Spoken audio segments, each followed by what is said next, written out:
Good morning. It's Scott Cullen here. It's Friday morning. It's time for Fridays with Frank. I'm here, as I always am, with Frank Canada, our founder. How are you today, Frank? I'm doing fine, Scott. I hope the same for you. Well, let's get into today's episode. Our topic this morning is Frank's forecast for 2022. It's appearing in our December-January watch list issue. And why don't you share with our viewers this morning some of the things that you're going to be watching in the coming year? Scott, I'm glad we're addressing this, and it's time. And because I want to start off by saying I made a big mistake when we were asked earlier in the year, when was this back order situation going to clear up? And I believe I said by the end of the year, which was not going to happen. And shame on me, because you know what I was doing? I was thinking of the US as our world, instead of really looking at the global situation. That global situation hasn't changed. What's the big problem? If you look around the world, there's countries that provide basic resources, raw materials for the products that the dealers that we know and love sell. They're countries that can't afford vaccine. So they're a shambles. And therefore, they're not able to operate as efficiently as they did in the mining areas because they've got so many people sick. That's not going to improve overnight. So that problem will continue to be with us. I don't want anyone to wring their hands and say, oh my God, the world is coming to an end. It's not.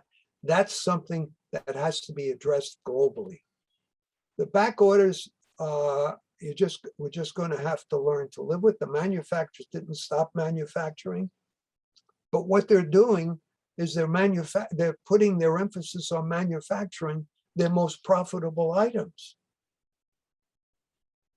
And in our case, more A3s are being made than A4s by a long shot.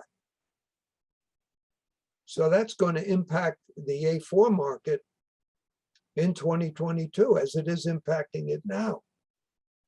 What we see is a big usage of used and reconditioned A4s. It has to be, because it's clear, I shouldn't say clear, at least in our opinion, manufacturers will not meet the A4 demand in 2022. I hope I'm wrong, but I have to look at this realistically. I don't want to make another boo-boo. And be dealers should be very much aware of that. And I think they are. They're not asleep. They get these machines back from lease, and they just go over with a fine tooth comb and see what they can retain and resell. It just would give them some flexibility.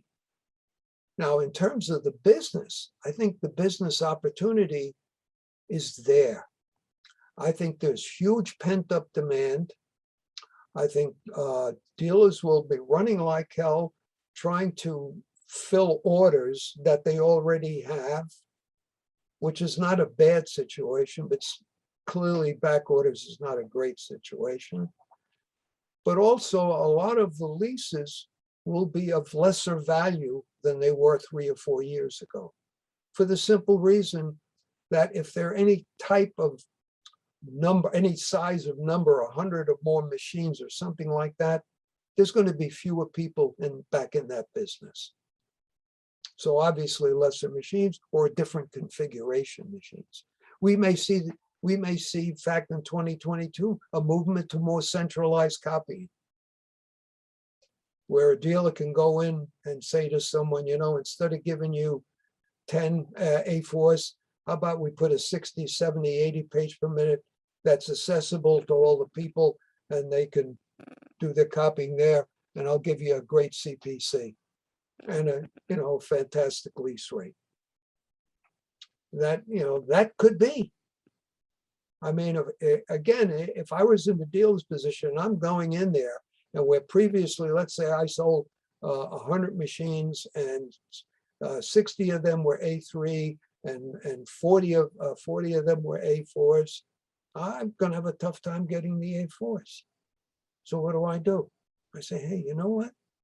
I really don't think you need all A3s, but let's take a look at how we can come up with a centralized reproduction area for you that will alleviate some of the burden. I mean, that's something that can be done. There is options.